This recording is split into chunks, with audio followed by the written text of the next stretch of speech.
Back to Cows Week, part 2 of day 6, presented by Abu Dhabi. And let's go straight into the most important thing. Firstly, Lawrence, we're going out of postponement and we're going to hope to get away at 2 o'clock. Yes, plan is to get the first start away at 2, so this AP will be coming down at 6 minutes 2, and then obviously into a warning prep, and away we go. A relatively short start sequence here today. We've moved the starts around, so we've got 4 race courses in effect.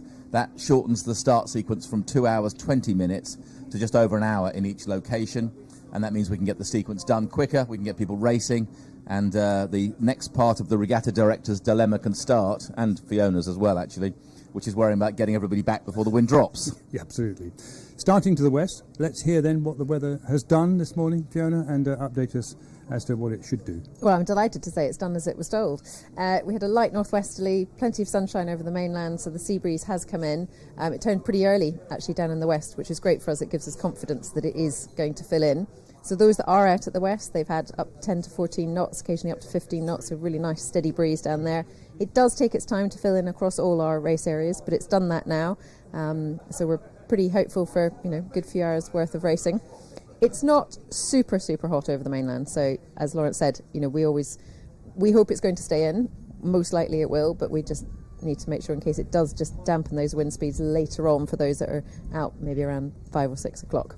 But at the moment, all signs are good. And your favourite, Cloud Streets. Oh, you shouldn't mention those. That'll get Matt Sheehan going as well out on the boat. We're going to cross to him in a minute. But what should navigators and tacticians be keeping an eye out for in terms of the breeze, and where? Well, so if we were sailing elsewhere, you often watch the sea breeze tends to clock left a little bit. It's actually come up the western Solent today, which is generally where it stays. So actually quite a good navigation day, really, because the weather should be the easy part. They'll look for their variations. Yeah, well, 2.5 hours time when the regatta director and all the race officers are worrying about finishing everything. I'm holding. Write that down, somebody. Absolutely. But I think if I was a navigator, you'd be looking at tides. You'd be looking at where you are in relation to the fleet. I think the weather today should be quite a nice, steady direction, steady breeze. You just said it twice. I know. And it's going to stay that way. Yes. That's very affirmative. Very affirmative. Well, Fiona, you mentioned the boat. I wonder if we can have a look out to sea, because we have plenty of boats out on the water ready for their start. We have White Group at the squadron, so we'll be talking about the White Group. And of course, Matt Sheehan is out there as well. Matt, she mentioned the magic words Cloud Street. She did. She got me very excited. We talked about those. I've been looking at those for a little while. But also, I'm with Fiona on this. She's being confident about the breeze staying, and I'm with her on that. I think she's absolutely right on that. And what's interesting about it, and one other thing that she said about it, was that we're not going to really see the land heating up as much as we would have liked. And the reason for that is that when you look over to the mainland and you can see the cumulus clouds, which are all very exciting, and they are the product of thermals that are causing this sea breeze, the key thing is that above them, quite a lot higher, 20,000 feet higher, there's a layer of very thin cirrus cloud. And it's that's causing the damping down, or making the land not heat up as quickly as it should. And it's going to stay there for the rest of the day. So I'm totally with Fiona on this. The sea breeze has come in, there's no question about that. But we're not going to see it become a 15 to 20 knot pumping sea breeze. However, on the positive side, we are going to see it stay throughout the day and possibly well into the afternoon. Okay, Matt, we'll leave you to go out to the pin end of the line for the first start, which is the Darings, and the Darings get underway first on the line. Thank you, Fiona. We'll hear from you a bit later on, I'm sure, and Lawrence, you'll come back saying it's all going to be okay by the end of the day. That's it. The show will go on, and it'll all be out on the night. Good. Right, well, we're going into co-commentary mode in just a few moments' time after this break.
Let you go right ahead.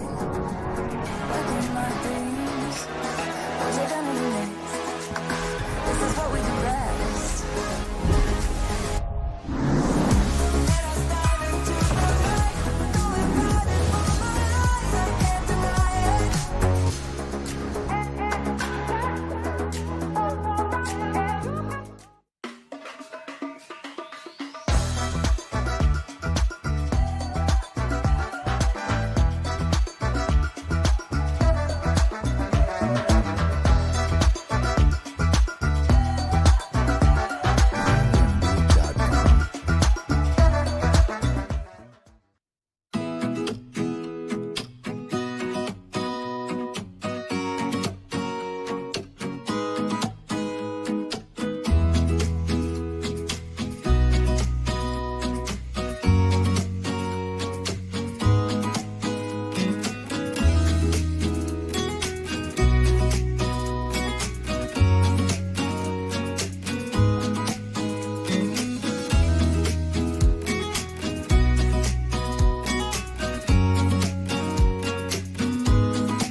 2, 1.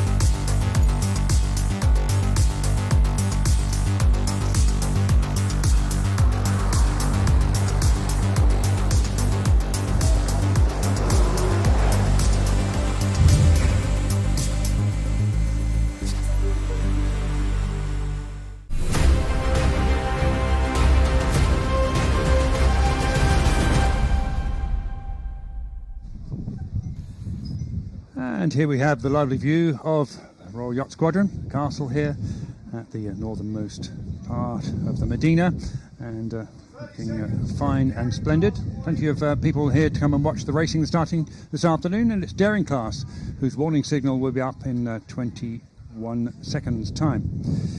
Well, Oscar Mead, what do you think? There was breeze this morning, very tempting. I'm sure quite a few sailors said, why aren't we sailing? But what actually happened was the wind died completely. We even had a little bit of northeasterly here before the breeze came back up, and the racing, had they started this morning, would have been embarrassing. You're quite right, and this morning, as you say, we all looked out and we thought, we could probably start a race here, but definitely the right call from the race committee this afternoon. Beautiful sailing conditions developing here on the Solent, so it should be a cracking afternoon, although a slightly shorter race, obviously, as Lawrence was mentioning previously, just to keep that race in the shortened programme that we have for you this afternoon.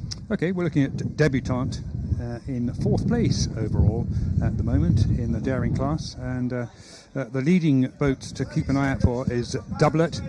That is DAC 22, just has 22 on the sail, and then Dauntless, which has won so well with Peckhams, and Dauntless is number 3, and then Darling with Mike Greville aboard. Darling is number 11. It's been quite close at the front of this fleet in the last couple of days, and the race course today, I'm sure we'll get to see it shortly, but heading out, back we saw at the beginning of the week, heading out to the west, so a more conventional start, no spinnaker starts like we saw yesterday, so back up the beach. But obviously we have a different tidal situation today because we're later in the programme, so we'll come on to that shortly. But you can see the Darings there in the middle of shot with their chevron logos on the top of the mains. Yep, absolutely. Let's cross to Matt because he's out by that mark. What's the tide doing, Matt? Well, that's the one thing that has turned up, irrespective of the weather, and that's the tide, of course. Yep. And it's pushing to the east, as you might expect. It's not too strong out here. It's probably about a knot and a bit, but there's going to be less of it down by you. Yeah, so that's the situation out on that part of the race course. No one struggling to get to the start line like it was yesterday with that downwind start. This time it's upwind, and I think some of them are going to struggle to get to the line possibly. That pressure really building as we look out to the west, which is really good. You can see little bullets of it coming down towards the right of picture here, streaming across the start area. And as you say, the starboard tack as we go on board with the Daring here, just as they go into a manoeuvre, looking quite headed as they come into the shore. It's not a great angle as they come over this start line. So I wouldn't be at all surprised if, a bit like yesterday, we see some early tacks onto port once they get inshore a little bit, get a little bit of tidal relief, but maybe not quite on the beach as we saw first thing in the week. That's Dauntless heading to you, Matt, and Dauntless lying second overall with the Peckhams, Joshua and Jane aboard, with Richard Romerly and Milo Carver, also the co-owners of this boat. Indeed, yes. And just looking around, as Oscar was talking about those tactics up the beach, I think he's absolutely right about that. That's what we're going to be looking for. It does look a lot quieter in there on breeze-wise. I mean, I'm out at the pin end at the moment, and my instruments are telling me that the breeze is currently 9 knots true. You can knock a knot off of that because I'm pushing against the tide and the instruments don't know that. So it's probably only about 8 knots out here, so you really don't want to be getting yourself tucked in too close to shore because you can't really afford to lose another couple of knots of breeze. Okay, let's find out where they're heading for in our course for the Darings. Here we are, short windward leg to Royal Cork, over to the mainland, up to Paul Hayes on the northeast from here, Hill Head, Ancaster and back. It's a really nicely rounded course, actually. A short beat up the shore, which will be really difficult. An interesting fetch across, and then some more classic windward-leeward racing off in the northern Solent this afternoon. Yeah, quite a few classes on the start lines. It's going to get a little bit confusing. We've got a dragon here in the foreground. But we're after the boats with the chevron on the sail, taller main. And those are the Darings. Here's number 23 we're just watching. And I'm not too sure this one is. Daring. Well, that's the website. Just to come back to what Matt was talking about on tide there, we just mentioned before that the tide is lighter than we've seen previously in the week. But what's interesting is that the tide on the shore will start to have turned. So we're not going to only get slack tide, but we'll probably find that the fleet gets some positive tide, which will reduce the need for them to absolutely punch up the beach, as we have 45 seconds to go before the start. You see the fleet lining up here, 3 in the middle, looks nicely positioned. They've got a hole to leeward. You can see number 9 still bearing away, but 3 probably looking a little early here, still 35 seconds to go. Yep, and Dauntless just luffing boat number 10, Defiant, quite hard, trying to push them over towards the line, but they're all well short. We go to our line cam here, and you can see 34, I think it is, in the middle of picture right there. They're pretty close. They're going to sail all the way down the line and just try and slot in with the boats coming in to leeward of them. But you can start to see 13 with the blue deck just to the left of 23, bottom of picture. 23 is going to be over the line. 10 So seconds to go. 14 as well, just trying to get back over the line. 14 will make it back, but they're still going to have to do a turn, so it's not going to be an easy start for them, with 22 nailing the start line. Look at that, perfectly timed it. Now, their individual recall will be for hull number 23. We see just moving to the right of picture. They've got to go back as 22 bears away, looking for that power. Oh, no, that's Doublet, who's the class leader. Are they thinking they were over? They're certainly getting their jib flog. I think they do. I think they're going to pull the helm up in a second as soon as they can get a clear lane in front of 11. Looks like they're trying to slow the boat down. That's Darling, number 11. So they're lying third overall. There's the boat to go for. Here goes boat 22, Doublet. And it looks like they are going to sail back. Well, that's really going to upset them if they see this video later, because it looked like they absolutely nailed that. Obviously, we don't have the exact line here on the course, so maybe it was marginal, but it looked like they did a beautiful job there. The boat that really got the best start out of that in the end was boat number 9, Dynamite, the grey and white hull. They've just managed to get their bow in front of the rest. They're going to be able to call water on number 3, which is just to windward of them as they come out. That's Dauntless. So Dauntless lying second. And Dauntless is only 4 points adrift over Doublet in first place in the overalls. And today they get to do discard. And their 6th place for Dauntless on Saturday could be ditched. So we could well see a bit of a change here, especially if Doublet takes a long time to go back over the line, then get underway. You can see this wide tacking angle. Look at the boat with the blue deck, bottom right of shot. They haven't got the pressure up. In fact, they might be trying to duck a starboard tacker, are they? They're sailing down, losing lots of distance. I'm not quite sure where they're going here, but you can see the boats, even to the left, look in a header, as the blue deck tacks off number 10 in the middle of picture, trying to get that speed up. They were getting pushed out into the tide more than they wanted, so they've tacked back towards the shore to stay in this positive tide underneath them that runs up this Cow shore. The boat that's doing the best at the moment, I don't know if you can see it on your screen, but the boat that has now got a good start and has now capitalised on that is Dreamer, number 36, a blue hull that has just tacked back in towards the beach. They just stood off the shore just a little bit further after that start, and I think they picked up a nice little gust, and they've made it work for them because they're leading the charge back into the beach now, and they're just rolling into another tack as I see it come out from the beach. This will be the crucial moment because they've got to somehow go behind Dauntless, and whilst that suggests that they are behind them on the water, they're in a better position, they're in a better controlling position. We're on Diamond, I think that is, boat number 5, just tacking onto starboard, heading back in towards the shore. You can see the boats coming out of the beach left of picture here. They're not absolutely nailing the beach like we saw earlier. There's a bit of positive tide running left to right across the screen, so you can afford to stand off. And as Matt said early on, the wind is very fluky. We've talked about this a couple of times this week. Behind the beach huts and behind the hill, the breeze on shore is really not consistent enough, so boats standing off a little bit. That's Dreamer, deck 36, which Matt was talking about, and, well, she's dropped back a bit. Actually, it says Dancer on the back of that boat, so I get that completely wrong. The other thing that's happening, Oscar, out here is the tide is definitely with them as we come halfway down the green, and what that's doing is it's building the apparent wind as well, so it's making it feel like there's more breeze than there really is, which is helping to accelerate them down the green. Couple of boats, it looks like they're squeaking ahead. We're going out of left of picture. Can't see this boat name, but beautifully positioned here. Look, as they got the best of the puff, hull number 29. They're just going to go back into attack, going back inshore again, staying in that positive tide that runs up towards the west. Beautifully done so far. This is an absolutely great start from the Daring fleet. Really nice and clean. They didn't get themselves caught up in too much shenanigans close to the beach, so that's going to help them. The lead's changing.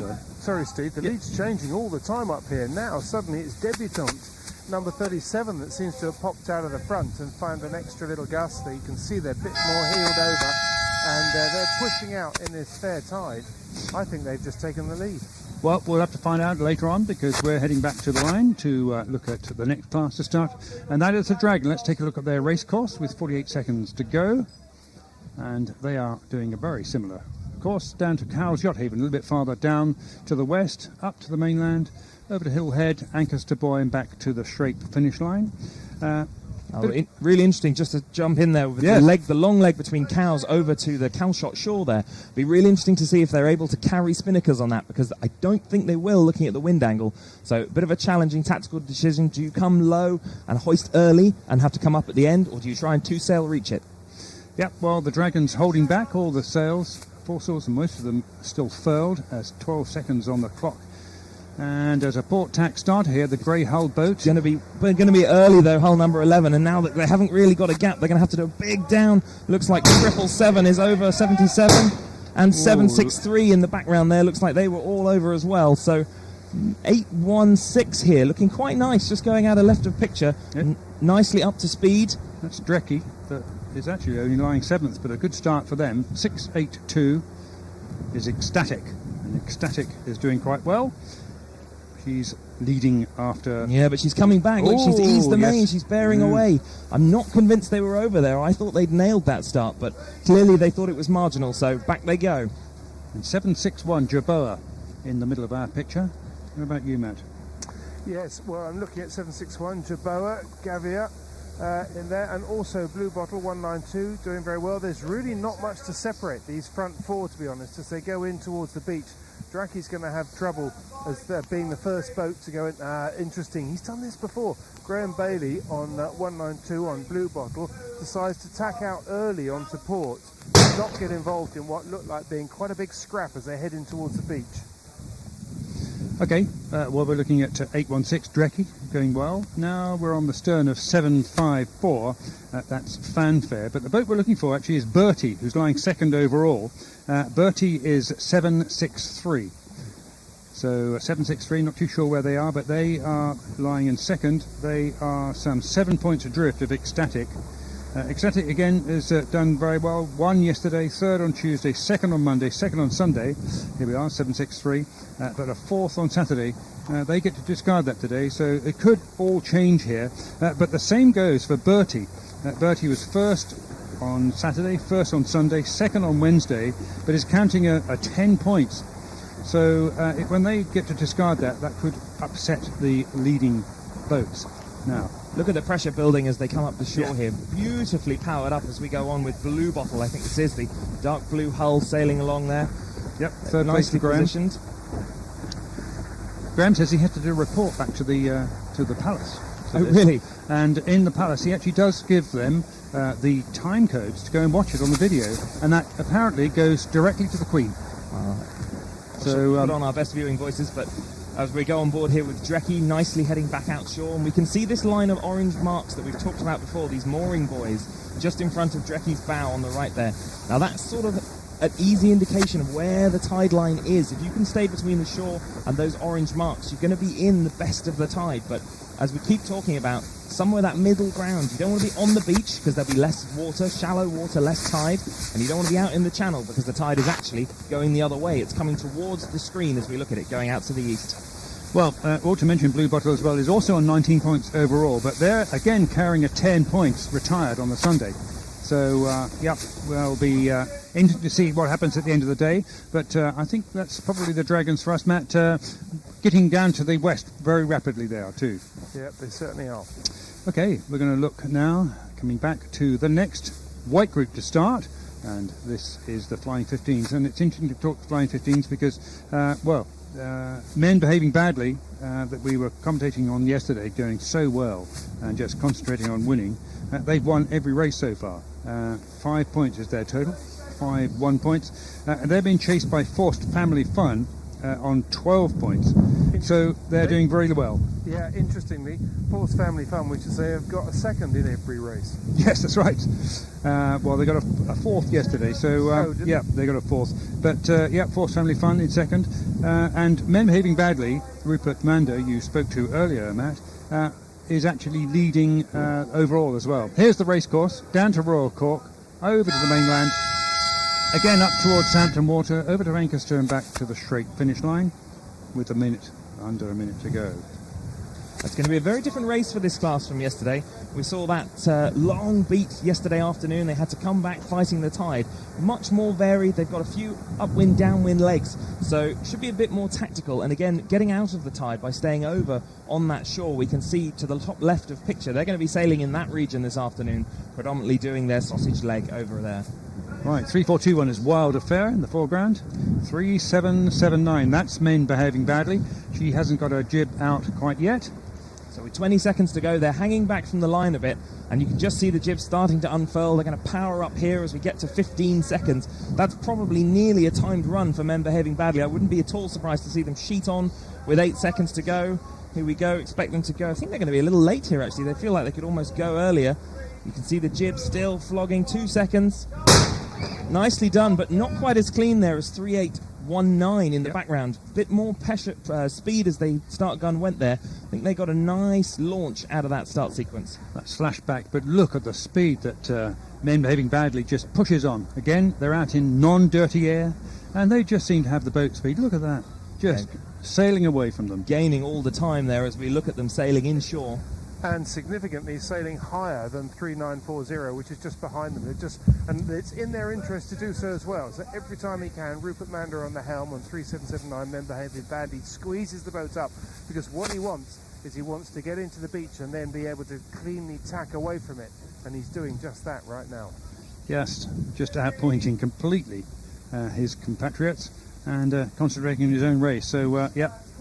Now we can see, look at the middle of picture here, this trimaran is actually turned. It's now facing back towards the squadron, so the good indication there of the tide having turned inshore, but right out in the middle it's still going to be adverse. So you can see that's why the boats are all streaming to the right of picture, coming up to this shoreline and sticking in this area as they beat up the shore. Well, it's going to come to a bit of a crunch now, though, because Men Behaving Badly heading in towards the coast is going to cold water. Can he cross on port tack without rights the rest of the fleet? Now, there's a boat here pinching quite nicely to get themselves in a position of putting Men Behaving Badly about. I think they've done a beautiful job here. I think they're going to be bow forward of the fleet as they tack over. They'll have that clear run back out, but we should see that shortly. It's 3940, just having to live here in the dirty air of Men Behaving Badly as they sail into the shore.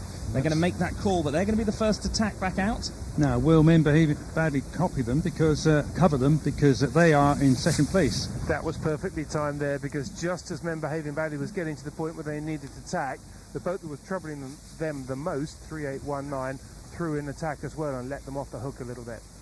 Well, so shouldn't do that really, should they? Well, I mean, sometimes, if 3819 had gone in even further and pushed it, they would have ended up very close to Men Behaving Badly and may well have caused themselves more problems and scored a bit of an own goal. But as it is at the moment, the 3819's now just tacked back in. Men Behaving Badly pushes out on port, and they've just pulled out 2 or 3 boat lengths on the rest of the fleet now. I think we're starting to see why he keeps winning these races. Yes. Nice tack from them too. Look, the top boat in picture here. Nice roll tack. You see them heeling the boat over and pumping it as it comes back upright, maximising the power. It's still light here in the early part of this race, so we're not looking at the 20 knots we've had earlier in the week. It's a bit more about those manoeuvres, getting the maximum out of the boat as you sail up the shore. He's also doing a nice job of getting out of sync with the rest of the fleet and staying on top of them. So he's very much looking out of the boat at what's going on the chessboard that this kind of racing is. You can see them there punching back in towards the shore. Men Behaving Badly, the boat on starboard, sailing into the beach here. They're going to be to weather of the other boats, and we've got to be a little careful of them getting out of the best of the breeze. You can see them tacking now top left as the other boats come back in across on starboard. And it looks like they're still bow clear ahead. They will cross Nicely done by them. Very soft though in that position. Boats out farther into the tide and wind are pushing on quite well on port tack. And we can see here on the right, look at the lift coming for 3654 there.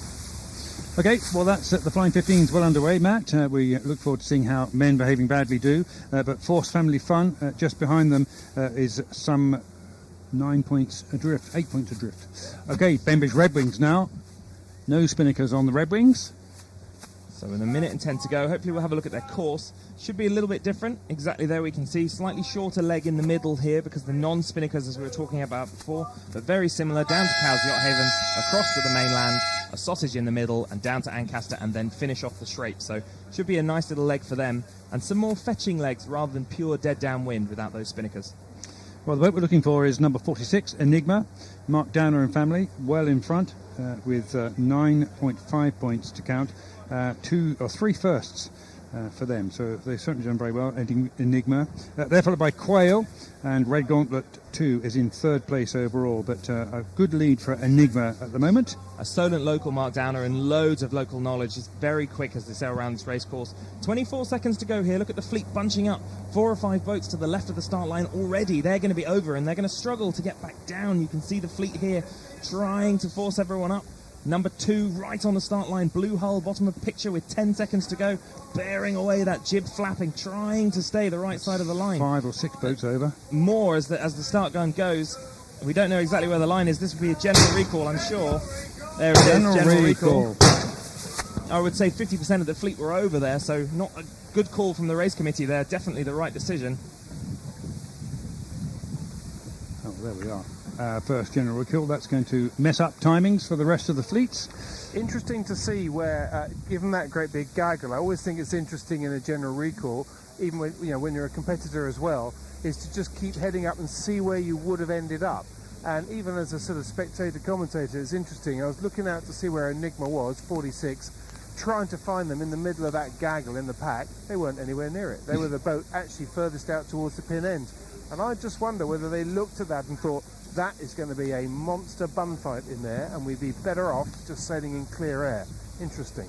We've seen that a number of times so far this week. Boats getting out of the foray at the committee boat end, or the line end, sorry, the squadron end, and just staying clean. And that clean run into the beach can pay dividends, because if you stay clean to the beach, you're easily able to tack. You've got no one outside you, trapping you, driving you all the way to the call for water right on the shore. So probably a good call from them. What was really interesting was the fleet got themselves all out of shape with 20 seconds to go. Most of the boats were over, so not really realizing their position. Maybe that transit catching them off guard a little bit, but they get another shot at this, and hopefully this time they'll get it right.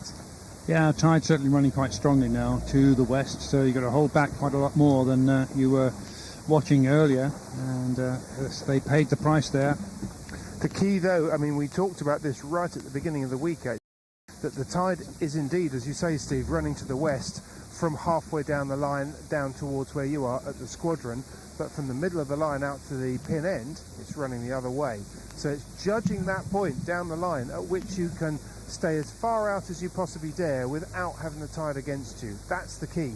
And as we saw at the beginning of the week and in subsequent days after that, as the day goes on and the clock counts down and the tide starts to build, the point at which that happens on the line moves further and further out. So it's a moving target all the time. Definitely, and we saw that sort of bulge in the middle of the line as you're talking about, where the tide starts to turn. People expecting maybe more adverse tide than is now in the middle of the start line. You can see where the X-boat is, middle of picture. That's just outside that, or maybe where the is it a Victory in the middle? Can't quite see, but just in the middle of the line there, that tide starting to shift direction. You see 46 coming into the right of picture here, just having a little look, looking at the breeze. You see that jib flapping. A lot more boats deciding to go out to the pin end this time. Just number 46, I think, staying around here. They might be trying a Walker port tack start, possibly. Now we're out looking at the pin end here. This is the outer distance mark for the fleet, and you can see there isn't much tide. You often see a little stream coming off it, but we didn't see anything there, so it's actually quite slack at the outside edge. I know Matt's given us about a knot or so. Yeah, you're right, it has dropped off. It is still running to the east, so it's still against them, but you're right, it has definitely dropped off. Well, it's certainly running to the west inshore here, Matt, that is for sure. quite strongly. I think this is in big fleets. It's sort of always in my mind that in big fleets, it's clear air is king. I mean, I know we've got tide to consider as well, but... well, Matt, look at the fleet and then look inland to the shore where we are, and this is Enigma, number 46, the current leader. Right on their own. Oh, really? No one else anywhere near them. They're completely out of phase with the fleet. Well, you see, if you're the fleet leader and you've got a tactic up your sleeve, what you really don't want to be doing is hanging out with the pack so people can see where you're going. So being out of phase with them is not such a bad thing. Yeah, certainly what's happening at the moment. I wonder if anyone else has spotted that's where they are. There is a Redwing coming this way. Now, it'd be interesting because they're so far inshore here. I'm wondering if they're thinking about a port tack start. Yes. Because there's no way they're going to be able to get clean on starboard if they hang around at this end of the line. We can see the rest of the fleet here, number 8, sailing up and having a little look at it. But it's a long way inshore for class leader at the moment. Yeah, well, he's sort of heading his way out now towards you, Matt, but it's only having a good look. He could probably throw in quite a short port tack start onto starboard and get into this strong west-going tide by the shore. Yeah, could do that. I mean, alternatively, could well be. I'm sure he's probably done this already. But another thing that goes through people's minds at this stage is you sail along the line and you time it and you say, okay, how long is it actually going to take me to get along this line? Because then you can work backwards as to where you want to be, and you can start your run from somewhere further out on the line. I wouldn't mind betting that they're just... Actually, they don't. I'm just alongside them now. They don't look too stressed about it all. They look like they're just having an afternoon chat, to be honest. Maybe we're just overthinking it. And just behind them is Red Gauntlet, the red hull, and they're lying third overall after 5 races. Just see 20 here tacking back into the beach, and hopefully at some point we'll see a bit more of an overview of the fleet, because we can sort of see the fleet gathering at the outside edge as we look back towards the squadron, and most of the boats out there at the pin, as Matt was just talking about, sort of doing their timed runs, getting sorted out for this. We're going into sequence in, I think, about 30 seconds, listening over my shoulder here. So you can see the green boat here looking over their shoulder, pointing at, I guess, the pin mark, thinking about the outer distance. Yeah, seems to be softening a bit, Matt, the breeze. I was thinking that earlier on, but I think it's just coming in...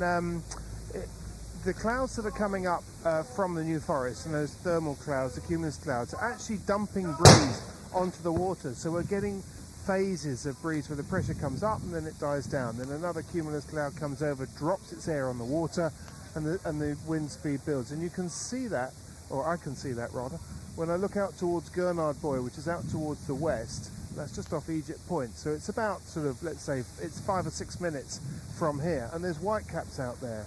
So I know the tide is sort of running against the breeze, but I think the breeze is also building a little bit out there at the moment, but it's definitely phasing. It's up, down as these clouds come across. Well, quite a lot of the fleet now decided to come and look at a potential port tack start. We've got a light blue kind of boat here. This is 105, which is Snow Goose. It's coming right into the Medina. And quite a lot of boats now heading down our way. You can see the crews there. Look at them trying to keep the heads out of the boat. You can see them looking around, looking at that wind, trying to find a spot they like on the start line. That's Joe, the class secretary. Boat number 24, Red Gauntlet 2. Number 5. Doing quite well, I think they're third overall, aren't they? Red Gauntlet 2, so having a good week so far. Yep. Should be a good indicator. They're about halfway down the line as we look at this picture. They're sort of going to keep it conservative, and with 2.5 minutes to go, just over, no one wants to declare their position yet. I think we won't see the fleet lining up for another minute or so.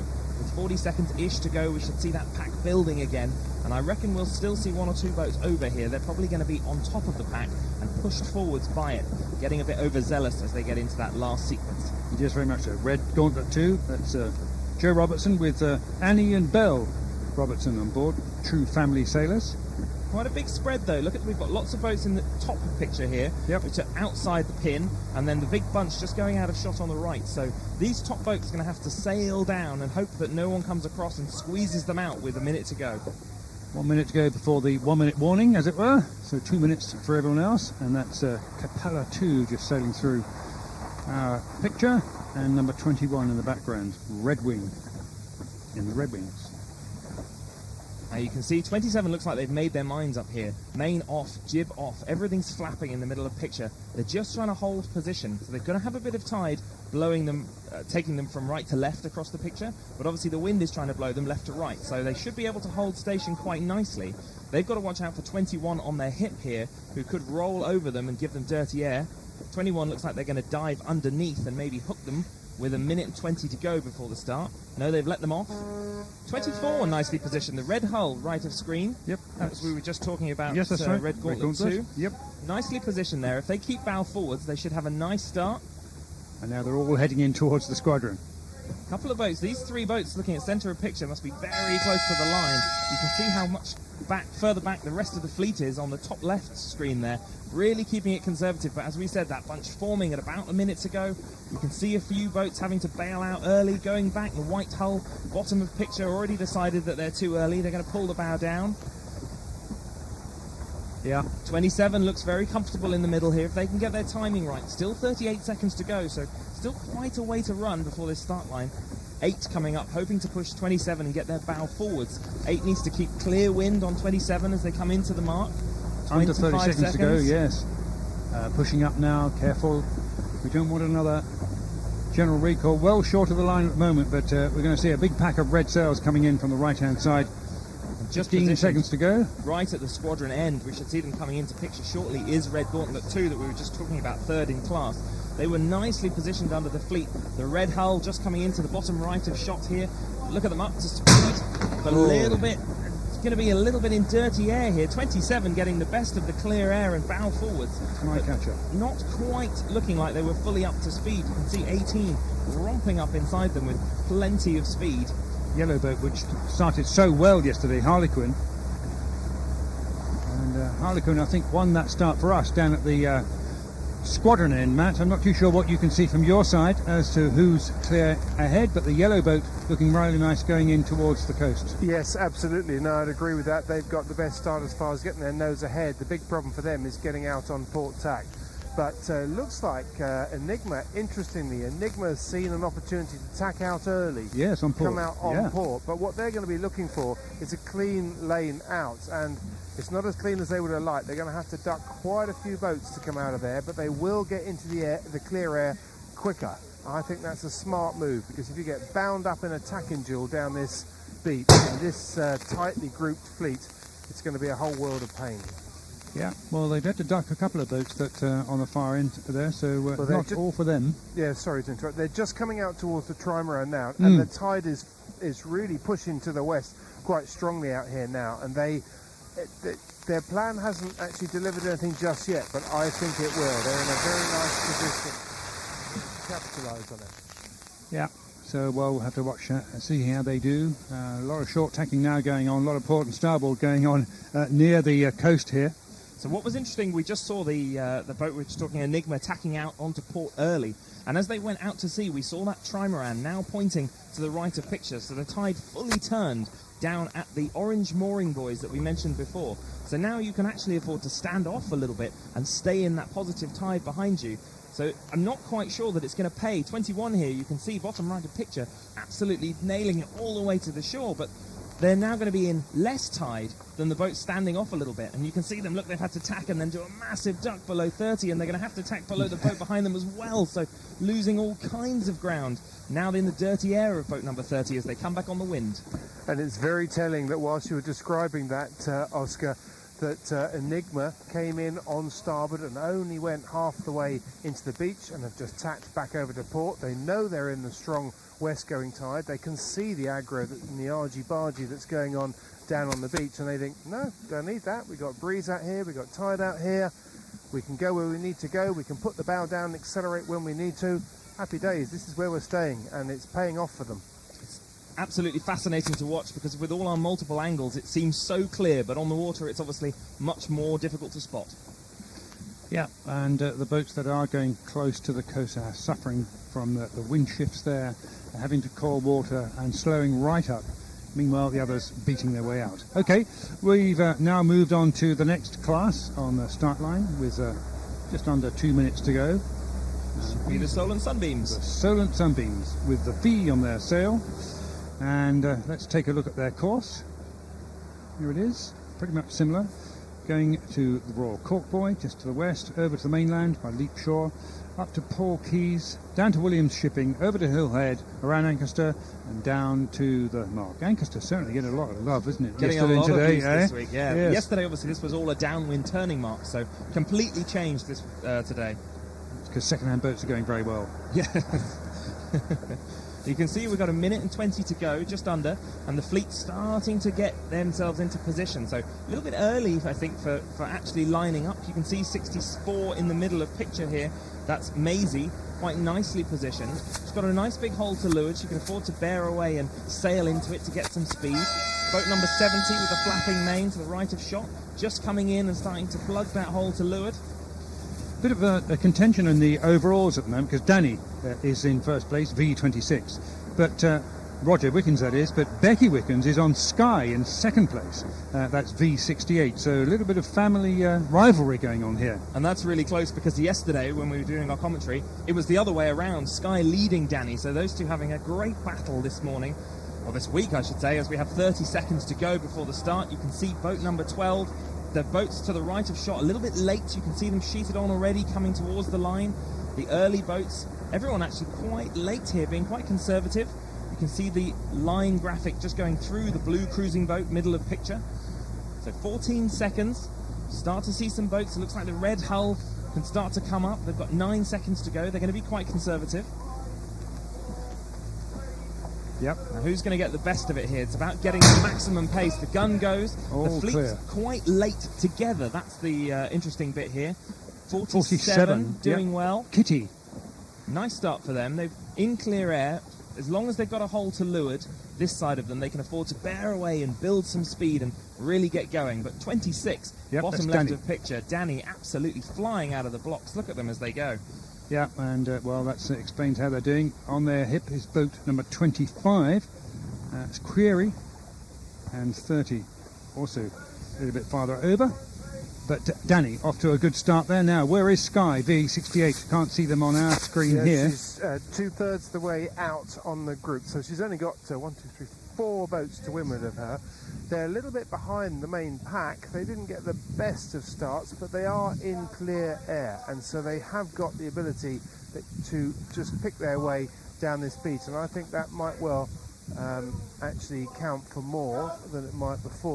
They're not the best of starts for them. Not for the starts, okay. Danny leading into the beach here, and it'll be interesting to see if they've spotted that from the Redwing fleet that previously started, because they don't have to go all the way to the beach. I wouldn't be at all surprised. Danny, the furthest inshore and to the right boat as we look at the shot, I would be at all surprised to see them starting to tack, but they look lifted on the shore here, so they might be reluctant to tack off this lift and stay in the tide. Great shot of these Sunbeams. Pushing on with a bit more breeze now. That breeze definitely building as we look up the course from before, where the Redwings were so light when they got here, but these Sunbeams look nicely powered up. You can see the crews starting to sit out on the weather rail. Danny tacking onto port, but with full rights because of the water. Now they're all going quite inshore here. I was just saying that I wasn't sure if they were going to, but it's interesting that they're choosing to hit the beach hard. Every one of them too. It's Danny got let off the hook a little bit there, because 36 just to leeward of them, which is a gorgeous orange-looking boat, decided to tack a little bit earlier and save Danny the pain of thinking about what they were going to have to do on port. We're looking at Alchemy, who's settled in, number 65, but Alchemy's 9th overall, so not really likely to get amongst the top 3. The top 3 being Danny, Sky and Kitty. And Kitty we haven't heard from yet. Simon Perkins' Kitty. And Kitty is V47. 40. Oh, okay, so she's right out by the mooring buoys. She's just tacked onto starboard by the orange mooring buoys, which is sort of not the limit of the West Coast tide, but it's certainly you don't want to go too much further than that. The other thing that they may well be looking for, or they should be looking for as they look ahead, because it's quite marked, is actually the white caps on the water down towards Gurnard, which is marking where the strongest tide is. So from here, you probably find that some of the front runners will certainly be looking at their run down there thinking, that's the bit I want to hit at the end. Yep, 47 was heading in towards the shore in not a bad position at all. I like the position. Well, just as we say that, look at 36 versus the boat inshore, 25. The lift that you're getting as you get towards the shore side of Egypt Point, you can see all the boats heeling, can't even talk, I'm so excited. Closing up to weather as they have to tack for that shallow water on the beach. So they're going to be tacking out at a less good angle here because the breeze is lifting on the shore as they sail up to Egypt Point. It's quite a complex picture, you know, if we haven't made it sound complex already. But the other thing that's adding to the complexity of it is that the clouds now are starting, these cumulus clouds are starting to drop air. They've slipped across from the mainland, and you can see they're dropping bullets of pressure, just extra bits of pressure on the water as they go up into them. And I suspect that's what's giving us those lifts along the shore. Okay, that's the 1 minute warning for the next class to start. That's the Squibs, and not so many Squibs. We've got 7 out on the water. Boat to keep an eye out for is Aquabat. They are going down to Cowes Yacht Haven, down to the west, over to the mainland, over towards Hill Head, a little tic-tac to West Knoll and back, Ancaster and to the finish line. It's a very similar course to lots we've seen this afternoon, and quite a similar style of boats, lots of sports boats, so that's not really a surprise. Little Squib, as you were just mentioning, Aquabat there, the bluey aqua-coloured boat in the middle of the screen, nice and easy to pick out for us, so they've got 25 seconds to go. Number 13, and steered by Phil Rust. Not the colour of the sail. We still don't really know. We've had a different colour of the sail every week, every day of the week so far. I think we'll just pick one and run with it at this point. Yeah. Right on the line, though, sailing down it and over, in fact, with 10 seconds to go, is the grey-hulled Squib. They're all going to get have close. to get back. Looks like 2 boats over. There's a boat behind them as well. Are they going to just get behind the line? Look at the effect of that. Oh, but what a start by Aquabat. Going Look at that. tide. Beautiful by Aquabat. But a couple of boats getting themselves out of shape there with 10 to 15 seconds to go. So they're going to have to try and round up and build some speed as Aquabat 13, bottom left of picture, absolutely flying out of the blocks. And you can actually see the gap building between them and 147 behind them. That's Pot Black, who's lying second overall. Pot Black not up to speed yet and in that dirty air of Aquabat. So going to have to live with it a little bit to the shore, and they'll hope from shore to break away and find a clean lane as they tack up the beach. So Aquabat's first, Pot Black is second, and Buccaneer is in third place. That's Squib number 20. Nicely positioned. I'm surprised to see Pot Black in second here. You can see that gap. Look at the dirty air as Aquabat's able to pull away. And more power, more clean air as they sail cleanly into the beach. So really nice start from them as they go up here. Yeah, one boat has decided to tack off pretty early and go the other side of the trimaran. So not sure I'd be looking to go outside the tri. We can see that it's pointing to the right of shot, so the tide has turned out there, but it's going to be strongest somewhere just this side of it. Nice deep water, and it turns earlier on the shore as the tide starts to sweep out to the west. 619 we see here, Scarab 2 on starboard tack, looking pretty good as they head in. Difference in angles we were just talking about as well, that lift still visible on the shore here, so that seems to be a consistent feature with this wind direction. We get a bit of a lefty on the shore, a bit of a righty on the shore, sorry. Aquabat middle of picture. Ooh, on port tack, just about got away with that, I suspect. About as close as you want. I think they might have been let off the hook just a fraction there, someone being nice. But interesting, getting tacked on here. The boat that stayed slightly further out to sea, you can see them 65, can't quite read the sail number. But you can see them staying in that slightly better tide has allowed them to jump ahead of Aquabat, even though they weren't ahead at the start. Yeah, quite a change there. Both sailing nicely. Aquabat still in clear breeze. Just see them just squeaking across the bows. Oh, that was another close one. They have had 2 close calls in a row for Aquabat, but just about making it work as they sail out in port and they roll into attack now. That's it for tide. They've decided they want to go back in towards the beach. I think what we were seeing there is seeing the starboard tackers thinking, well, I think I'll just let them go. Even though I've got right of way, I'll let them go, because what I don't want is I don't want Aquabat tacking underneath me and then causing me problems when I get over towards the beach. Yeah, you can get yourself quite locked out sometimes, even though you've got right of way, exactly as you say. It's very, I tell you what, they're sailing into a very, very light patch now. The breeze has actually just switched off, and they are, how bizarre. They are going to be drifting on the tide now. You can see they've all just parked up. It's as if they've sailed into treacle. They're just completely slowed up. And now it's going to be who's in the strongest tide to slip them through. And Aquabat looks at that and thinks there is absolutely no benefit in pressing on inshore. There's no more breeze there. The breeze is actually behind us, and they're absolutely right, because as they tack over early, they're the first to get into the breeze. and a lift as it happens. Yep, they're entering the breeze. Let's get out of trouble, but the wind is very shifty here. The angle that we've got on the left of the screen here, the white boat down here, is on a much better angle than Acrobat, but Acrobat is going to get out there. Indeed, yes, the white boat 95 is in the best position at the moment, because the new breeze that's coming down, they've got to first, and it's lifted, so they're pointing more to where they want to go. It hasn't got to Acrobat yet, but those two boats are the ones that are pulling away from the fleet. Interesting, the white boats decided to go back in for a bit more pain by the by the beach. There's not much breeze there. I would not be going in there. The breeze is further offshore. Interesting. Okay, 8 seconds from the warning signal for the next class to start. That is the Seaview Mermaids, and let's take a look at their race course.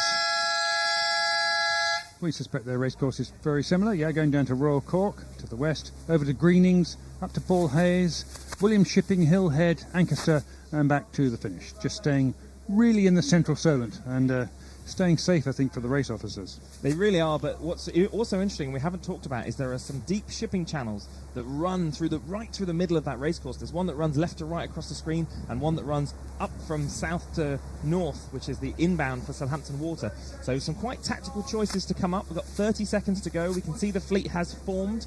Everybody on the line, in fact, very close. I'm thinking the blue and yellow and tan boats out to the left of the picture as we look at them. This is our race leader, U9, on the yellow boat on the far left. They look very close to the line with 15 seconds to go. Hopefully we'll get that line graphic. We can see who's over. Here we go, the line graphic. Ooh, 3 or 4 boats over already. You can see the leader here, the yellow boat. Yep. You're just mentioning Sheen, just getting themselves clean. But look, they didn't get a good start. They're going slow.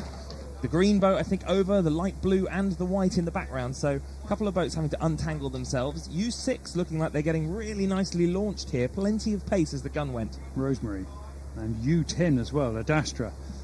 Rosemary leading yesterday, so really good start from them, and that's what they need, especially with their competitor being on the wrong side of the start line with 5 seconds to go. So they're going to have a bit of a battle this afternoon. I'm sure they'll be looking upwind at that light spot that Matt was just talking about. Yes, so Rosemary is lying second overall. Max Baines is Rosemary in second overall. Sheen, as we said, first, and it's Jade, Alexandra Neal's Jade, in third overall. That's U5.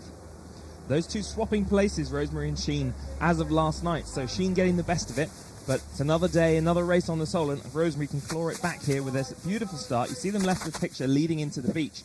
But as we just saw with the Squibs, and you can see those dark-coloured sails on the top right of shot here, very light, very tricky as they go up this beach. So it'll be interesting to see as Rosemary tacks on the shore. You can see they've tacked reasonably early. Now they're going to stay somewhere in between the mooring buoys that we were looking at, the orange ones, as you see Matt, our camera rib, in the background there. You can see them wanting to stay in this positive tide behind them, in that tidal sweep that goes up the shore. Tight action amongst the Sunbeams. It's really close. Look at the boats having to duck here as they try and get back out of the beach. Several of them trying to get away on port tack and struggling to find a lane as we see a boat crossing. It's like number 11, can't quite see it. Now they're getting a little bit let off the hook. Yes, they are a little bit let off the hook. You can see giving way here, the white boat centre of picture, just being nice to let them out.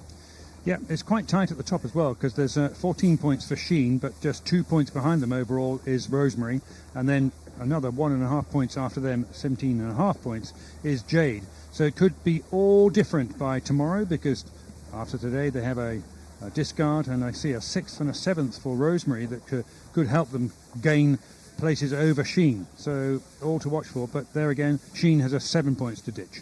And you can see here the boats on port tack almost starting to look like they're paralleling the shore. The breeze has gone a little bit left by the looks of it, so it looks like they're making a better heading as they come out from the beach. This will help them, and they'll be able to stay in that positive tide with doing fewer manoeuvres. So, okay, we have 2 more still to go. The Victory class, which is an X on their sail, but we'll stay with these lovely colourful mermaids from Seaview just for a little longer, as we'll have some lovely pictures. It's a great colourful class, this. I love the variation you see. I mean, some of the other classes we see very consistent with the colours. Victories will come to shortly with that uniformity, but I love the fact that every boat is different in the mermaid fleet, so really nice. This is Zara in the foreground, U7. She's lying 4th on 27 points. Not really that close to the top 3. The top 3 are pretty much clear right through. And you can see just off the back of the boom there, you can see the main sheet, and they pulled it all the way up to weather, so still looking for power here, trying to introduce some twist in the top half of the sail. So very much still underpowered, these boats, as they beat their way up the green, looking to get the maximum out of it as they move from puff to puff. Yeah, well spotted there, because the boom was almost up to the windward side of the centre line, which is unusual to see. Well, a minute and a half to go for the biggest fleet here, the X1 designs. So first with the victories. Oh, sorry, the victories, with yes. a minute and a half to go. Hopefully we'll see All that I can see in a are the second. X's of the XODs on this shot. The X is getting mixed in here at the start sequence as they start to sort of scope out the line with 6.5 minutes to go for them. But first of all, the victory fleet, 1 minute 15. You can see the Zs on the middle of the sails, middle of picture. Quick look at the course, because I suspect they'll be on the same one. Yep, almost identical, so it's the same. Rinse and repeat, as is the minute to go. Really close to victory class. We talked about this a few times this week, but a one design, so hulls and rigs and sail plans all the same, which makes it really close racing. So there'll be nip and tuck as they come up the beat here, and there won't be, I'm sure we'll see, any give way here. We're not going to see very many boats letting each other off the hook. 42 seconds to go. Z75 is one to follow, because Zilch has a massive lead of almost 11 points over Shearwater 2. So they're in a clear position at the moment. The worst result for them was the third on Sunday. Zilch, Z75. Shearwater 2 is Z80, one of the newest boats, and Zelia, Jeff Dixon, is in third place at the moment, and Zelia is Z54. Z55, Zilch, that you were talking about, the boat to watch. Well, it's going to be tricky for you at that end of the line, because she's right out the outboard end of the line, interestingly enough. Right out the far end. There's only one boat. 5 to go, and 74 very close. right on the line here. In fact, it looks like they're going to be over as the gun went. Individual recall, that will be boat number 74. Just got themselves out of sequence there with 10 seconds to go. Such a shame, they were doing so well. But 67 on their hip. Interestingly, 67 going back, or are they? Yes, 67 going back, but I don't think they needed to. 69 now, top left of picture. Nicely positioned, clear air with a hole to leeward to build that speed as they sail in on starboard tack. 69 is Zinnia. Nicely set up here. In fact, also the two boats behind them, you can see 73 and 78 having a great little fight up at the top right of picture. That's Ziva and Peregrine. I quite like 78's just going out of shot's position here, because they've got a nice clean run in, they're in good tide, and they can tack whenever they want to. So a nice position for them as 54 tacks in on the shore and is first out on port. And Shearwater 2 here, sailing in towards the shore. In second place, that's Russell Mead, Darren Ballard and Adrian Edwards. Where is Zilch? Z75. She's just going round the back of the trimaran. They just had to luff up to just squeeze around the back, but they like it up here. They're not, interesting, they like it enough out here that they've now tacked on the line of those orange mooring buoys. They don't want to get into the beach at all. It's their plan. They've tacked over onto port. There is more breeze out here. You can definitely see that very close into the beach, further down along the green, you tend to run out of breeze, and I wonder whether they've seen that and thought, no, the route down here is further offshore. We saw that with the Squibs earlier and the Redwings, I think, losing the pressure as they got closer inshore. Looks like a little bit on the boat inshore left of picture, but not huge gains, I think, to be made with that tide now. So expecting to see some of the leaders staying further offshore, Matt, as you were just pointing out, that line of orange marker buoys, mooring buoys, as being a good reference point for the tide. Yeah, I think you're about to be able to see Zilch in a minute, because I can see the camera boat coming up alongside, and you'll be able to see the kind of view that Zilch has up the track, and it's the kind of view that any sailor in any class would like to see. Clear water, clear breeze, all ahead, not troubled by anybody else. Doesn't mean they're necessarily in the lead, but it does mean they can call their own shots, and I think they're going to turn this to their advantage. Having a good look up to the windward is Zilch. Now, it'll be interesting to see how far they go on this tack, because they're not going to be the ones, they're not going to want to be the ones who are completely out on their own. If the fleet sticks to the shore, we could see a loose cover. As I say that, they tack over. Look, they're loose covering the fleet who are inshore of them. They want to be the most in the tide, but they don't want to end up on their own, Billy No Mates, in a corner. Absolutely. Well, what they can see from where they were just before they tacked is that they only had to go on like another 50 metres or so, and the sea state was a little bit flatter, and that suggests that the tide was going the other way further out. So I think they just got to the edge of where they wanted to go, and then they tacked over. Look at the gains. Look at the gain they've got. They really have made good gains. And what a difference. We were talking about the Seaview Mermaids overshooting their main. Here, Zilch has got its main almost on a fetch. I think they have a bridle situation on the Victory, so I'm not sure they have the ability to be able to pull them up, unfortunately, above the centre line and get that twist like we were just talking about previously. But look at the gains for Zilch as they stayed out in the tide, confidently leading the fleet up this beat. Okay, we got 30 seconds to the 1 minute warning for the biggest fleet. As I was talking about a little prematurely a little while ago before the Victories, here is the X on the sail for X1 Designs, and 1 minute and 17 to go for them. Let's see where they're going. Royal Cork and Greenings, they're going slightly farther north to HambleWinterSeries.com, down to West Knoll, Ancaster, and back to the finish. And that West Knoll loop in the middle is a really interesting little short leg, because some of the boats probably will choose not to hoist straight away or try and do it if they can just about get themselves sorted out from the previous leg. So it's going to be a real test of crew work, that short leg, as we have 50 seconds to go before this start. Look at that bunch forming already up by the pin end of the line. Tide moving now from right to left at our end of the line, and still maybe, Matt, you could probably confirm, a little bit left to right, still at the pin, just a little bit. It is, yes, just a little bit. Okay, the boats we're looking for is Astrolita with John Tremlett, who's got lots of wins to his credit. Claire de Lune in second place with Max and Mike Crow. And Tortoise, who you spoke to, John Clark, is in third overall. And they are clearly at the top three, because the next boat, Swallow, in fourth place, has 53 points.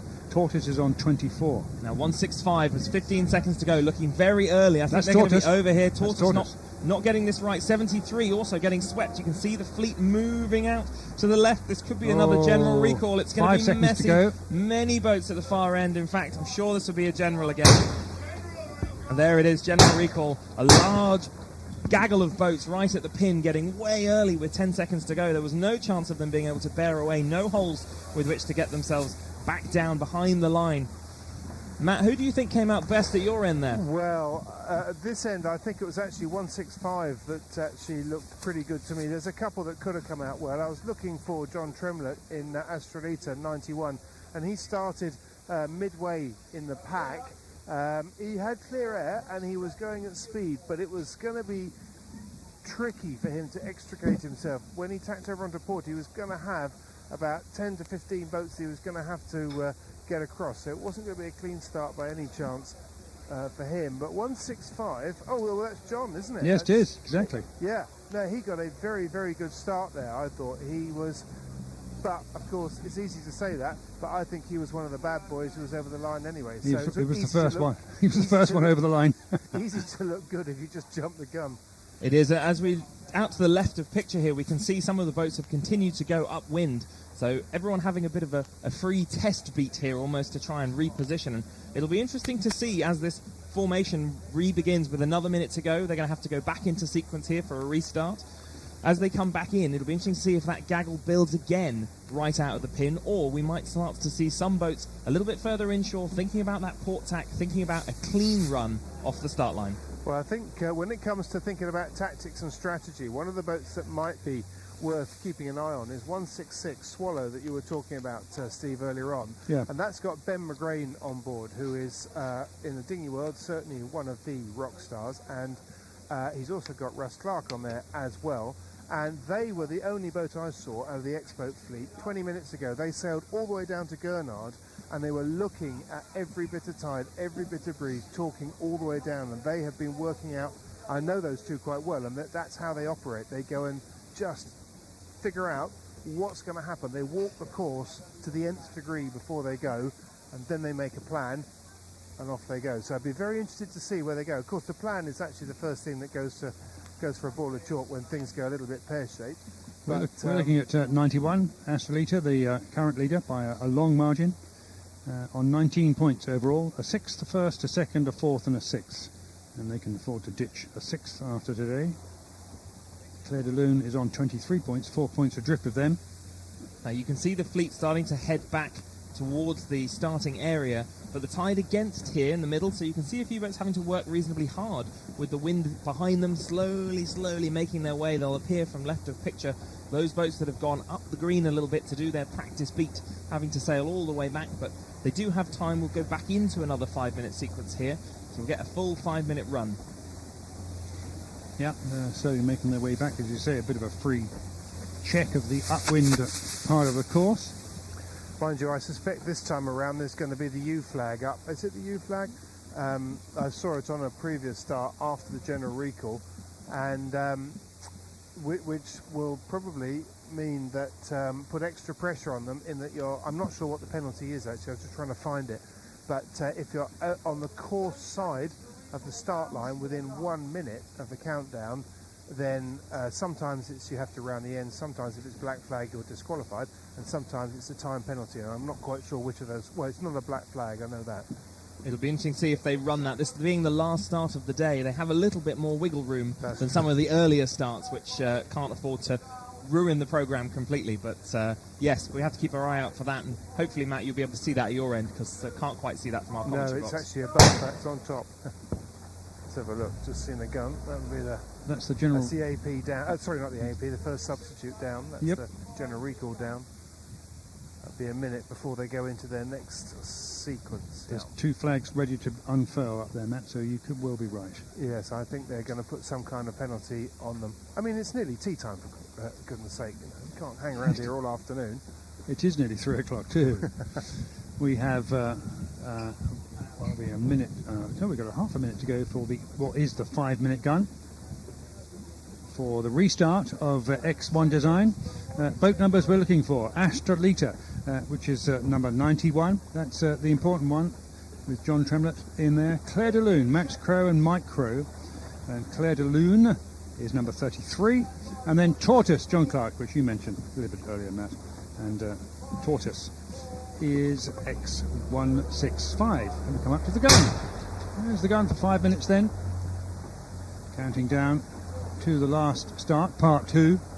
Now it's interesting, and just to the top left of shot, we're looking over at the looking back at the island shore here, but you can see, looks like the breeze has gone a little bit soft, Matt. You might be able to confirm, but it seems like the Solent is softening as the afternoon goes on. I was just thinking that very same thing. It's gone a lot flatter out here, and I was looking out to the west thinking, oh crikey, is it closing down? I don't think it is. I think it's just the initial sort of pull of the sea breeze has come through, and what's happened also is that we've got quite a lot of spread out, so these clouds have spread out and stopped the sun from getting to the ground, and so they've stopped the heating process. Hopefully the ground would have heated up enough to still be pulling that through. I think it will, but it's definitely dropped. Now let's see if they pull out a bad boy flag. I think this is where it'll come on 4 this minutes particular and gun. 10 to go. Just seeing the fleet here in the middle of the picture. They're taking their time. They're going to be trying to eye out where they want to be. Big fleet, 45 plus boats, as the gun goes for 4 minutes. Yep, that's a bad boy flag. So you're not allowed over. They're not going to want to be anywhere near that line, and you certainly can't be on the course side of the start line within 1 minute of the start. So I expect to see the fleet a lot further back this time. Well, there's a couple of boats which are on course side. That's okay up until 1 minute. It's just the last minute that you can't be. Okay, so they've got 2.5 minutes to get there. You're going to have to start thinking about it. We can't quite see them. They're just off to the left of the picture, but they're taking their time milling down the start line. So you can see the fleet here. It looks like everybody's just trying to stay up tide of the start line, tide running across from right to left as we look at the fleet there. And that boat that I was just mentioning off to the left of picture, taking their time here. Looks like they're going to sail all the way to the pin. Still have just over 2 minutes to go before they need to be behind the line for the start sequence. There's not that much time. I'm just at the pin end now, and it's really slackened off completely. There's barely any tide here now. And wind. Well, yes, that's true. It's not. I can tell you how much wind there is. There is 5.9 knots. So again, very light, very soft in the middle of this. So this is going to be much about getting a tidal position on the start and probably a clean run, because with such fickle breeze at the moment, it's going to be about building that pace, and they're quite rounded, quite heavy boats, these X-boats, so they need a little bit of run time to get the speed up before the start. So we won't see too many people throwing in a last tack right at the last minute, because they need that speed build before the gun goes. Well, I think that boat's just about going to make it to just astern of you, Matt, the slow coach, to get from the far side. Yeah, they're okay. It's 31. They've just gone past the pin end. They got that they'll be able to get on the right side. But yeah, they don't seem too troubled. I wouldn't be going right up there if I were them. Really, it's as I say, it's only 6 or 7 waves, 8 knots of breeze now. It's just popped up a little bit. And we're seeing those puffs rolling down from the western Solent out to the left of picture, but quite a few gaps now we're starting to see, so not consistent. You were talking, Matt, earlier about the cloud coming in little puffs, and we're starting seeing that coming in from the western Solent, but definitely in a hole at the moment, this fleet. Definitely, yeah, definitely. Up to 128 there, little X, just seeking its way through on port tack. A minute and a half to go. Now, I quite like the position of 166, who was just at the bottom of the picture there, the wooden hull. Seemed like they were quite nicely positioned with their bow ahead. They've got 1 minute and 20 seconds to go. That was Swallow. They're lying 4th overall, so seems like they're in quite a nice position as this starts to unfold. That's Ben McGrain. 1 minute and 10. And you can see the fleet still very light. Everybody trying to stay downwind. 166 that I was just talking about, the wooden hull, bottom right of picture. They've got a nice big gap to leeward of them, so they've got plenty of room to manoeuvre here and quite nicely positioned about halfway down the line between the Royal Yacht Squadron and the pin outer distance marker. Yes, I agree with you. I think Ben McGrain 166, where they are at the moment, what I like about their position is they've got plenty of room just to leeward of them, so they can put the bow down and accelerate to just work the pace up. These, as you said, these are heavy boats and they need a bit of runway, whereas John Tremlett, who is further down the line in 91, hasn't really got the room underneath him to put the bow down and accelerate, because he'll get very close to the other boats that may well foul him up. Well, we've got a blue boat just by the pin end mark and has just about scraped its way back over the line in time. Well, they're going to be in time for the start, but they're going to still be outside the start line for that 1 minute, so they'll have a penalty at the end of this probably. There's a boat right in the middle here who's sailing down the line. That's a risky choice. It is, and 165, 155, looking nice, the clean hull just behind the boat's centre of picture. You can see they had a little bit more pace as the gun went. The boat that I really like the look of, it's John in 165. It's Jonathan Clark in 165. He's much further down the line than the rest, but he has got plenty of room around him and he's going quicker than the others. That's a relative term, of course. Crumpet in foreground, yes. Ahead, but he's in a very, very nice position there. Just in front of him is Serena X94, and as you say, just on the right-hand side of our screen. And 119 we see as well, Lone Star on the right-hand side. Look how light it is. Look, the crew all sitting in the bottom of the boat, trying to keep the weight down, stop the boat from pitching around. It's pretty flat, as Matt was talking about earlier here, because there's not much pressure, even though the tide is against the wind. But you can see them trying to minimise pitch and keep the boat moving from one puff to another. The boat that shot out the front of this fleet down on the beach is 176. 176 is, what's that? Crumpet, yeah. Has just shot out the front. They must have got into the tide before anybody else, unless the perspective is a bit odd from where I am, because I'm much further out to sea. But they are in a really nice position. They're going to be able to tack over onto port and possibly cross the whole fleet on port. I've got a funny feeling they will. I think actually there's just a little puff rolling down the island shore here, and there's just a little bit more breeze as they come into shot top left of picture. First boat to tack. They will cross the early starboard tackers that are coming in. As a few boats we can see middle of picture start to tack over and stick out shore. I think they're looking for a bit more breeze is what they're hoping. We can see 76.27 there in the distance just behind the big trimaran. So trying to stay in more tide and hoping for a bit more puff offshore. Yeah, it's quite involved there now, Matt. I'm not too sure what you can tell us from your point of view, but it looks like 176 didn't quite come out and cross the entire fleet. 94 crossed their bow, but only just, so they're in quite a good position. I like what I see with John Clark here. We saw this in, can't remember which class it was now. John Clark has tacked. He's currently coming out on port tack in 165, on port tack out towards the mooring buoys, and he's got significantly more breeze than most of the other boats. Not all of them, but most of them. And more importantly, he's got clear air and the room to be able to tack back onto port. And we saw this in, I can't remember which fleet it was, but we saw this this game plan play out earlier on in the afternoon. Big spread in the fleet now already. It's a big fleet, as we were talking about before, and it's going to be as much here about finding a lane as 58 just ducks underneath 27 crossing in the bottom of shot here. So it's about finding clear air, as Matt was just talking about. You can't sail in dirty air in a fleet like this without just getting spat out the back after 5 minutes. So you can see 144 in the middle on port here, doing a nice job with starboard tackers. They're going to be able to choose their moment to come back into the beach. This is Beatrix, 178. And look at, they're on a big lift here. You can almost see, looks like they're coming up towards the shore. Looks like they've got a really nice angle as they sail along and plenty of pressure. You can just see another boat over their shoulder. That's, 144, looking good. La Mouette. And look at the foreground. carnage on the shore. Boats tacking left and right, trying to find little lanes, tacking on top of each other. And 51 here, middle of picture, could choose to go early and maybe dump a bit of dirty air on those boats inside them. Lead the fleet. Sorry.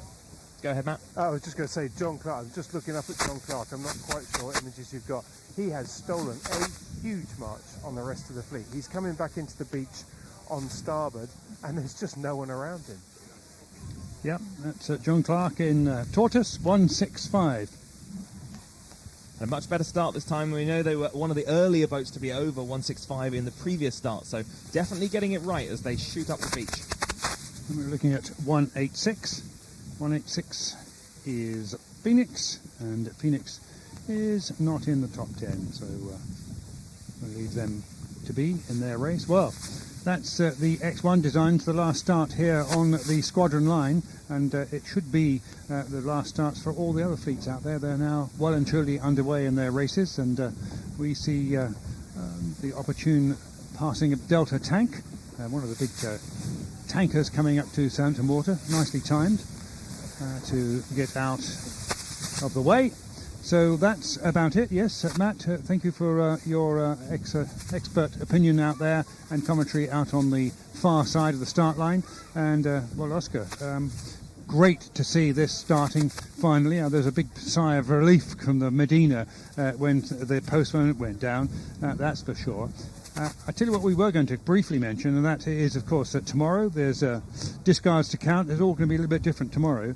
But I did want to look at the young skippers, because they're one of the trophies which is being handed out. There is a difference between the two, the under-25 trophy and the Musto Young Skippers trophy.